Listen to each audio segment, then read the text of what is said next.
So, when we speak of the Ramkatha tradition, the many Ramayanas, actually it's Kampan's Iramavataram, which is the earliest of all the regional language Ramayanas which are presently popular and circulated in India. And also, as we often say, that Tamil alongside Sanskrit is the second classical language of India. It's a very old language. And Kampan's Iramavataram is one of the most powerful Ramkatha traditions, at least one of the most powerful regional Ramkatha traditions in India. So, today we shall have a discussion about both Kampan's Iramavataram and also the Ramkatha tradition in Tamil in general.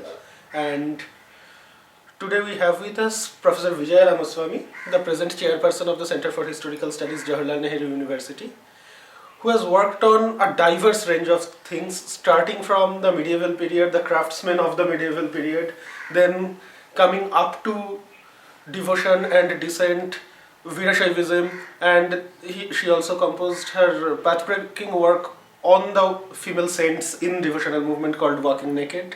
So, and Professor Ramaswamy has written on Kampan also. So we are very fortunate to have her with us. As I was saying about the Ramkatha tradition, how do you perceive the Ramkatha tradition in particular?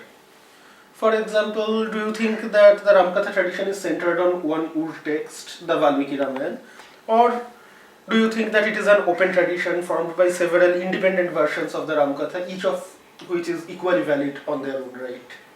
Yes. I do believe that the many Ramayanas are more important. The many Ramkatha traditions are not only more important, in fact, it is the way that it existed. Because the word tradition, mind you, is in Sanskrit. And people in Uttarakhand, people in Madurai would not have read the Valmiki Ramayana. So I believe that there was a spontaneous evolution of Ramkatha, and that's why you find such marvelous variations in the story. Yeah, you have Jain versions, you have various other versions. Essentially because of the fact that there was some kind of a core text or a ur text, and they were known to bear outlines of the story. But then every region produced its own Ramkatha, and that I think is the reality, rather than one tradition from which everything else branches out. So one needs to celebrate the many Ramkathas. When we speak of these regional Ramkathas, how are they located within the tradition in general, the regional Ramkathas and Kampan's Iramavataram in particular? Because, as I was saying, Kampan's is probably the oldest of all the regional language Ramkathas. So, should it be considered a Tamil rendering of Valmiki's text or an independent text deriving materials from Valmiki, as well as South Indian folk traditions and the tradition of Sri Vaishnava Bhakti, which was already there? Can it be considered an iconic, indexical or symbolic translation as A.K. Ramanujan has indicated? Or how do we locate the regional Ramkathas in general and Iramavataram in particular within the broad spectrum of the Ramkatha tradition? Kamban was actually in the court of the Cholas. The 12th, 13th century was the cusp period when Kambanism flourished. And he wrote many things. Kamba Ramayanam is best remembered because it was within the religious tradition. But one must remember that Kamban was very much into folk and community traditions. In fact, the text which I used, as much as I used Kamba Ramayanam, is something called Iti Ezhupathu, which is a text of the weaving communities, the Sengundar, and how they connect themselves to Murugan and so on. And the sacrifice they made as the warriors of Murugan, Murugan is Kartikeya, the commander-in-chief of the gods.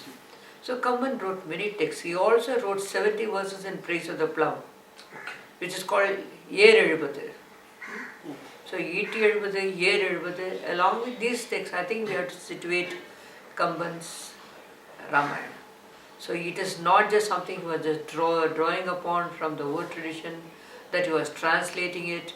It is part of his own worldview, the imagination, which colored his existence, which was local, had a very rich local texture. I think so. Therefore, it is important to locate Kamban within this tradition rather than with any tradition that developed in northern India. I do not know about Bengal. I suppose Prativas or other traditions may have connected. Now that is up to scholars in that region. But I do, as I said at the beginning, believe that each region has produced its own Ramayana, which has a common core, but the variations are so rich, so many, that one should go look at the regional traditions as independent entities rather than as fragments of a whole. Now, your question as to whether it is iconic, uh, I How wouldn't. lexicolors. Yeah, you see, because Kamba Ramayanam formed a part of a classical Tamil tradition. So when people from the north, perhaps, or scholars, foreign scholars, were looking for regional versions of the Ramayana, they picked on Kamban's text rather than the others. But you must know that there are so many folk variations of the Ramayana in Tamil Nadu, just as there are so many folk variations of the Mahabharatam, the most famous being Puttura's Villi Bharatam. Similarly, Villi Puttura wrote widely on Nala Damayanti, on Ramayana, and that was really folk in the true sense, because it was part of the performance traditions, the Tamil Jatra tradition. And if you ask the people, those are the versions they would be more familiar with. Kamba Ramayanam was too cliched, too chaste for maybe many of the local people to understand, the common people to understand. So to that extent, I will not say it is iconic. I'll say that it is perhaps what is seen as most representative of the Tamil version of the Ramayana, but certainly not the only one. Okay. So, in that way, some people argue that the Ramkatha is primarily a North Indian tradition, at least it emerged in North India, whereas some others would argue that it's a pan-Indian tradition. So, how to look at that? And also, when Paula Richman edited that book called Many Ramayanas, she argued that though all the Ramkathas are equally valid on their own rights, there are some versions which are authoritative, and she named 4 of them: Valmiki Ramayana, Tulsidasa's Ramcharitmanas, Kamban's Kamba Ramayanam, and Ramanand Sagar's teleserial. And about Kamban's Ramayana, but she argued that it almost has the status which Tulsidasa's text has in North India, because many of the later Ramkathas, including the Kannada, the Malayalam, even the Thai and Malaysian versions, seem to have been inspired much more by Kamban than by Valmiki or Tulsidas. Do you agree with this standpoint? Well, with due reference to this author, Paula Richman, I do not quite agree that you can privilege 4 texts, especially Ramanand Sagar's Ramayana, where people fight scientific wars with weapons that emit electrical flames, and it's supposed to be a nuclear warfare. Now I do not quite agree, and nor would I say that you can privilege, as I said, any particular text. It is true that Sanskrit is an old language, so Valmiki Ramayana, by virtue of its antiquity, perhaps is privileged. Hindi as the most important language of the Gangetic belt, what they call the cow belt. Although Hindi as a language, and the Tulsidas Ramayana, as you know, is a 16th century tradition, not before that. What you have is Hindavi, and you have various other versions of the Ramayana floating around in the same region. But Tamil, Kamba Ramayanam is a 12th century tradition. It is true that Kamba Ramayanam was a point from which many of the other Ramayans take off, essentially because of the notion of what you call the Greater India. You have the Pallava expansion into South and Southeast Asia.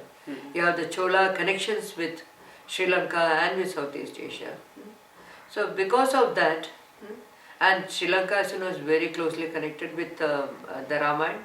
Not only Sri Lanka, interestingly, also the entire region which became the Vijayanagara Empire is very, very closely connected with the entire Ramayana. So it's not just a North Indian tradition, it very much belongs to the south because the region of Kishkinda is supposed to have been located in the Karnataka region, and Hanuman is the most important deity there, and the mountains that are there are supposed to be the Kishkinda mountains in Vijayanagara. So the entire popular base of the Vijayanagara Empire takes off from the Ramayana legend. And this point I already made, that it is true that Kamba Ramayanam could have inspired and probably did inspire the South and Southeast Asian versions, the Thai version, the Indonesian version, the Malaysian version, the Sri Lankan version, essentially because of the political and maritime connections that the Pallavas and the Cholas had. So as the culture, as trade spread, culture spread, and culture is also obviously inclusive of the whole religious traditions, mythological traditions. As you said, Kampan composed his text probably in the 12th century. So by that time, South India is a major center of bhakti. Already the Nayanars and Alvars are there, Sri Vaishnava Bhakti is there. And bhakti is probably a major component of Kampan's Ramayana also. So how did the influence of bhakti determine the nature of Kampan's telling? For example, of course, Kampan sanitized many parts of Valmiki's telling. For instance, Ravan does not physically touch Sita when he abducts Sita, but he abducts her with the earth of the area she was standing on. And Rama extends not only friendship but fraternity to the Nishada Guha, the monkey Sugriva, and the demon Vibhishan. He says that we were 4 brothers to begin with and now we are 7 brothers. So Ram is a much more compassionate character than he is in the Sanskritic tradition. And similarly in the Shurpanakha episode, Ram is ignorant of the mutilation of Shurpanakha till it happens, and then he scolds Lakshman for the act. Does Kampan actually portray Ram in a more favorable light because of the bhakti connections? And if that is so, strangely enough, he also shows Ravan and Kumbhakarna in a much more positive light than in the Sanskritic tradition. Why is it so? You see, Bhakti tradition has a very long, it's a long duty movement, or movements rather. It begins, let's say, somewhere around the 6th, 7th century with the Nayanars and the Alvars, and goes on till the 17th, 18th century. And it meanders its way through Veerashaivism in Karnataka, the Varkari movement in Maharashtra, the Chaitanya movement in Bengal, the Kabir, Nanak, Meera movement in the Gangetic belt, and so on. So in the sense, so Bhakti has been a part of the religiosity, let's say, has been a part of the Tana Bana, the very fabric of the Indian communities. So in that there was nothing new in the Kamba Ramayana coming in the 12th century. Yes, definitely it was a deeply devotional text. It was not a cerebral text in that sense, because Valmiki Ramayana is sometimes seen as something where it does not try to divinize Ram. While the Kamba Ramayana definitely falls within the genre of pure devotion, compassion, love. So that difference is there. But if you ask me, I think it is also, Kamba Ramayana is also extolled for another reason, which is its literary excellence. It's very much located within the genre of classical literary texts. So it's not just a devotional text. People refer to Kamba Ramayana for its grammar, its syntax, it's the way it uses words. When you refer to Tolkappiyam, you refer to Kamba Ramayana. And thirdly, it's different from the devotional text in the sense that you sing the hymns of Andal, who is an Alvar. You can sing the hymns of Karaikalamyar or Manika Vachagar, who are Nayanars. These are part of the popular singing devotional traditions. Kamba Ramayana was never that. Because, as I said, it is classical, it is literary. Although it is also at the same time devotional. So that difference I would like to point out.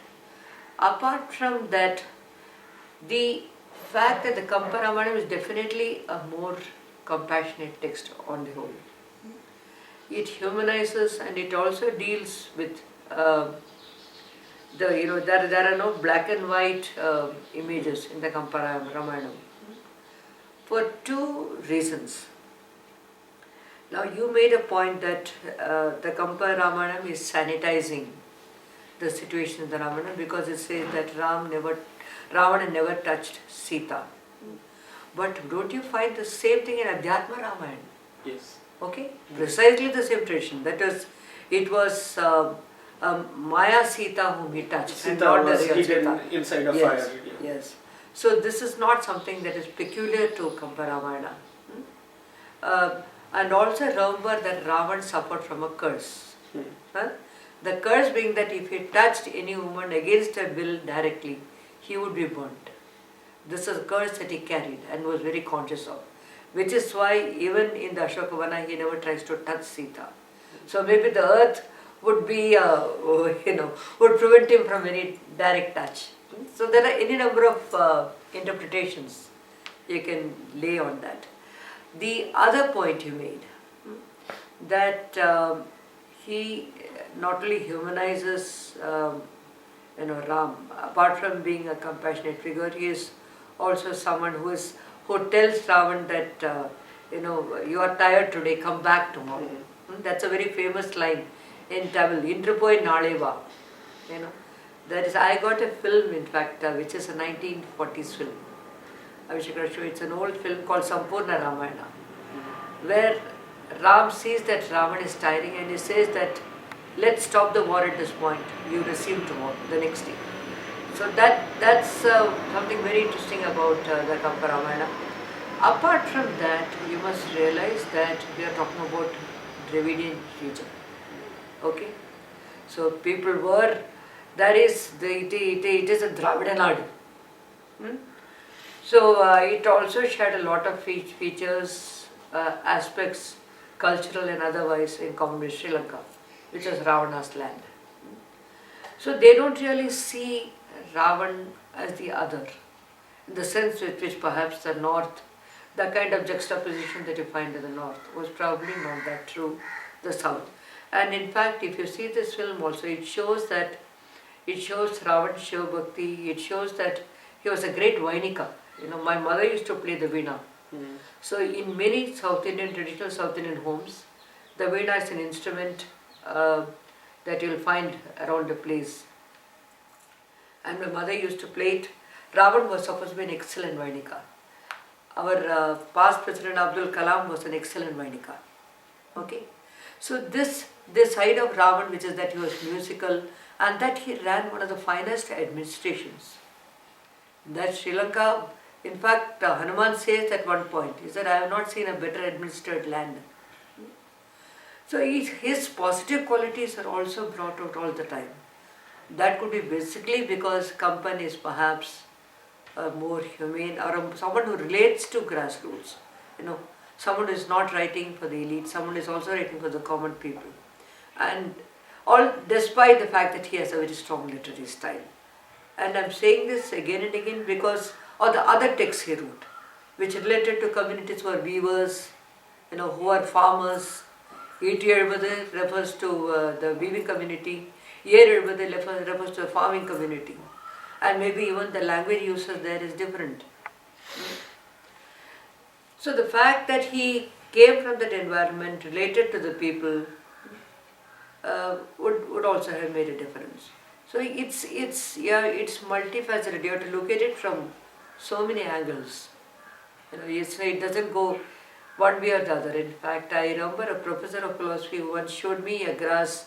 We call it dhruva grass, dhruv grass, where the grass, you do not know which way it will move. You will have the shoots coming out in so many directions. So in fact, historical logic must needs go in several directions. Otherwise, like Paula Richman, who is a fantastic scholar, you will end up trying to prioritize and to privilege certain texts vis-a-vis other texts. When you speak about this compassion in Kampan or a more human treatment in Kampan, there is one very striking exception to that in the text, which David Schulman wrote about. That is the Agnipariksha sequence, when Ram's behavior is much more brutal than any other Ramayanas, and he abuses Sita about her birth and about her consumption of meat and alcohol in Ravan's place. And he accuses, why didn't you die after being abducted in shame? So these elements are there, and also the rebuttal is equally brutal because the fire itself gets scorched by Sita's fiery chastity, and then Ram is accused of committing adharma by doing this. So why is the emotion so much heightened in this particular episode? One reason for that can be because it is the backdrop when Ram's divinity will openly be declared, when the fire god will come up and everything. Or the other reason is since it's a scene of separation, looking back at the Sangam tradition, it's the Palai Tinnai which is associated most with separation, and Palai is the most arid of all the Tinnais. So is that element of Sangam poetry coming into Kampan while he is composing this particular episode? Actually, we're looking for any Sangam parallels which would be Neidal rather than Palai, which is the coastal. Yeah. Basically, that was it was these people were seafaring. Yes. We look at Silapatigaram, it's about seafaring communities. And Silapatigaram draws a lot from the Neidal tradition, where the husband goes away into the sea and the wife is. But it is sorrowful, it is languorous, it is full of passion and sorrow. There is no anger in the Neidal tradition. That's why I spoke of Palai. Yeah, but now Palai doesn't have the tradition. Palai has a militant tradition. Kotrava is a militant goddess. Yes. So the only parallel, if you were looking for a parallel, is Neidal, but there is no anger in it. There is separation, there is love, there is passion, there is sorrow, dejection. Now, you see, one doesn't know, a writer has what you call a writer's liberty. He can be contradictory, he can be compassionate at one point, he can be doing something else. We cannot really enter into the heart of, or the skin of Kampan, especially when he lived so many years ago. Even recent writers, we really cannot know why Krishna Sukti or Bisham Sani says one thing at one point and another thing at another point, because I've also interviewed these people. So it's very difficult. And to say about someone like Kampan, you do not know why. I can offer you offer me one, that was divinization of Ram, that was the logical end. I could tell you that probably parts of these, especially the Agni Pariksha, is one of the most popular in performance traditions. And their emotions were just as from Mahabharata, it is the Draupadi Vastraharan that is highlighted. Whether you take Tagore's Bharatiya Panchali Shabadam or Tagore's, I think, Chandal, what is it? There is a tradition, Tagore, Narayana Guru. Everybody has highlighted that incident. So this, it could be that it is a dramatization, is a part of a writer's art. You do not attribute any greater. But Kampan, let me tell you, can also be brutal in other ways. It is a very patriarchal text. Although it is true that Sita talks back, whether her talking back is given the kind of place that a feminist would give is different. Now I'm just saying this is an aside, but I would like you to consider that even the soft and soapy Ramanand Sagar's Ramayana, when it comes to Sita towards the end, the blazing anger that shown comes as a tremendous surprise. You cannot draw, another reason why you cannot draw a comparison with early Sangam literature is because Agni Pariksha is not a part anywhere of early Sangam literature. Okay. Now I did make the point that Kamban is after all a patriarchal text. I am saying this because Sati very big way in Kamparamayan. So that I think is something that everyone is while again Sati is not a part of the South Indian tradition. Sati is a latecomer in southern India. In northern India it's much earlier. It is Kamparamayanam which brings in Sati in such a big way. So perhaps it is a Brahminical Sanskritization influence. Perhaps. I am not saying yes or no. I am not such a great scholar that I can assert either one way or the other. So, But I think it is interesting as to why female chastity begins to be celebrated in such a big way in Kampa Ramayana.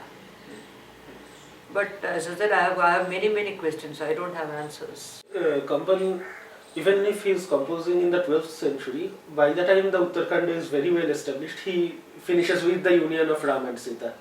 So, is it an indication of an awareness about the fact that the Uttarakhand might be a later interpolation or doesn't fit in with the Ramkatha tradition properly? Because there are many other texts also who would leave out the Uttarakhand.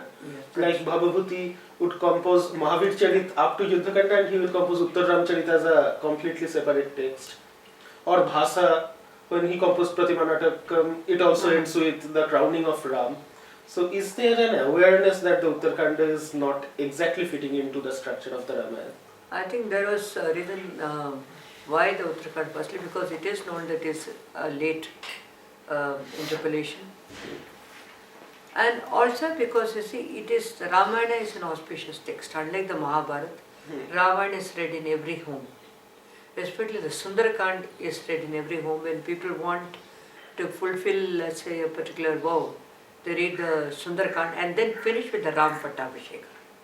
So Ram Pattabhishek, the return to Ayodhya, is actually the end of the Ramayana so far as all these writers are concerned. Subsequently can keep on building, can say the Lavakush had children and this what happened. You know, like that, like the Mahabharata which goes on and on and on and doesn't stop at any point. It doesn't stop with Yudhishthira becoming king, which would have been. So the Ramayana text stops at that point because that is a very auspicious end to the text and the Ramayana is read in so many homes. I mean, as I said again, that's the way I would look at it. Also, probably that the Uttar Ramayana is such a late tradition that it may not have really percolated down to the various regions. So even the awareness of the Uttar Ramacharita may not have been there to that extent. So I'm saying that's what I'm saying. The core it remains intact, and the core is what they are following. And Uttar Ramacharita is certainly not a part of that core.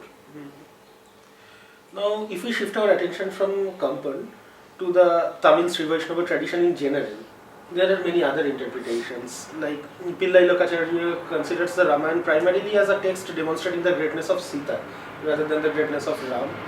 Because being the goddess Sri, Sita is actually instrumental in devotional theology as the mediator between the devotee and the deity. And more importantly, Sita exemplifies the quality of surrender, which is called prapatti in this kind of bhakti, as the best means of liberation. That's why they say that despite possessing the power to burn down Ravana into ashes, Sita suffers and waits for Ram to come and liberate her. And the importance of surrender is emphasized in selective interpretations of many other episodes as well.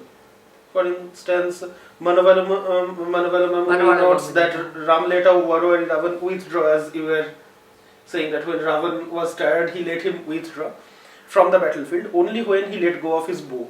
So therefore the individual effort aided by instruments like scriptures or rituals actually hinders salvation, whereas surrender is the right way. Or it is said Dasharath lost Ram by clinging to his virtue of truthfulness. If he let go his virtue of truthfulness, then Ram would remain with Dasharath. And similarly, Bharat failed to bring Ram back as he approached the Lord by his own volition rather than being called by Ram. While Hanuman and Guha, they found Ram because Ram actually came to them at the right time. So how is this understanding of the Ramayana related with the textual universe of Kampan? See, I would say that yes, prapatti definitely is a very important aspect of the Ram Katha in the southern tradition. But it is not just the Arvas. For instance, Vibhishana's Sharanagati is a very celebrated event. In southern Tamil versions of the Ramayana, you will find that Vibhishana Sharanagati is performed, is celebrated because ultimately he has the courage to opt in favor of truth.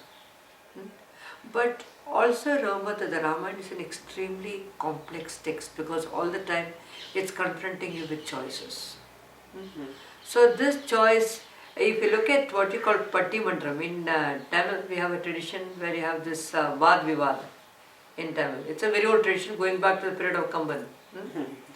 And some of their favorite objects is, why did Ram kill Bali hidden behind a tree? Why didn't he come in front of him and fight like a true soldier? Why did Ram sort of make Sita go through the Agni Pariksha twice when he knew her to be virtuous? Why does Ram listen to careless words of a washerman? As you rightly said, why does he abandon royal duty in favor of, let's say, filial duty? So that is a kind of abandoning, because that's what Lakshmana says, is that you are a king, your first duty is to your people, it's not your father. So it's a matter of choices. The Ramayana, that way, is an extremely interesting text, because it's always posing the hero Ram in the state of dilemma. This or that, this road to take or that road to take. So it's not, which is why he's very human. Yeah. If you are a god, then all your decisions are taken, like Krishna. Krishna in Mahabharata is clearly a divine figure. He is doing all wrong things and getting away with it. Because they are Other me sthitva dharmam pradarshami. I move in the path of unrighteousness and show the path of righteousness. That is the path of Krishna. Well, with Ram it's never that. It is always he is making hard decisions, like any human being would. And those are the focal points of the discussion that come up in the Tamil tradition of debating. I mean, any discussion on Ramkatha in Tamil Nadu would be incomplete without at least referring to E.V. Ramaswamy's reading of the Ramayana. And he critiqued the Ramayana, as I was saying, as a North Indian tradition, primarily a tradition reflecting the North Indian conquest of South India with its Brahmanical cultural hegemony. And he also tried to show the Ramayana protagonists as flawed characters. However, in the process, he not only takes every literal detail of the Ramayana as a historical occurrence in critiquing them, but also uses highly conservative Brahmanical yardsticks to find out the flaws in the major characters. So he criticizes Sita for talking back to her husband. He criticizes Dasharath for being given to sexual passion. Bharat, Lakshman and Shatrughna are criticized for not being adequately respectful to the parents. And Kaushalya and Sumitra are criticized for desiring the throne for Ram. Hanuman for using obscene language in Sita's presence, and Angad for not loving his uncle Sugriva who killed his father. So, as his thoughts are of immense political significance in the history of contemporary Tamil Nadu, still how do we locate him within the Ramkatha tradition and this clear self-contradiction which is there in Periyar? Periyar's contribution is of great significance, because one of the texts he wrote, because I used to, I read all the back issues of the Kudiyarasu, and he was serializing his views on what he called Ravanayana. That is actually the story of Ravan. You see, that it was an excellently administered state, all the positive things, or it needs to be brought out that it's not, evil versus good. It never was evil versus good. There was logic on both sides, there was rationality on both sides. So, even in Valmiki it's not clearly evil versus good. Yeah. So it is later, in fact this entire tradition of Ravan burning and all that is a very incorrect tradition, because it's Tulsidas, I guess. People tend to see things in black and white, while it is always shades of grey have to be recognized. And in a sense, I think then E.V. Ramaswamy Nayaka's text or Periyar's text, or his interpretation of Ravana's role, or his perception of that role is important. But having said that, you are very correct that he is again locating it within patriarchy. He's not really moving away from the same ground. Maybe he's arguing differently, but in the base of using the same premises. So that, and if you draw upon Periyar's own life, in fact he was a patriarch at home, and his wife was a deeply religious person. She believed in Ramkatha in the true sense.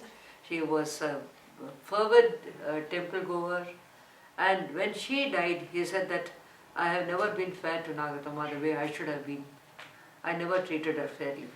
So, this is the what you call the catch-20 situation for many of these people, because they had to emerge out of a situation into which they were bred.